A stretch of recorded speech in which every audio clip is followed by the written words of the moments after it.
Hello mga cooks, tara! Luto pala tayo ng version ko ng ginataang pusit. Una is igigisa natin yung aromatics na luya, bawang, at sibuyas. Pag okay na, dagdagan na natin yan ng dahon ng laurel at saka ng kamatis. So gisahin lang natin lahat mga ka-cooks. Okay na siya, dagdagan na natin yan ng paminta at yung ating pusit mga ka-cooks. Yun. So haluin natin ito ng maigi.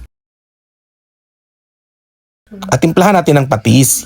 Hayaan muna natin mga cooks mga 2 to 3 minutes na pagpapakulo nito. Tapos kunin na natin para hindi ito manigas. Yun. So dagdag na natin yung gata, toyo, pangpakulay, at siling green. So hintayin lang natin mga ka-cooks na kumulo ito.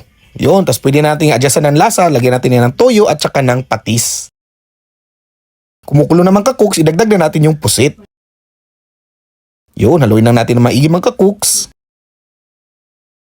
Tingnan nyo naman yan. Ang sarap talaga nito mga ka-cooks. Ang lambot pa ng laman. Yummy!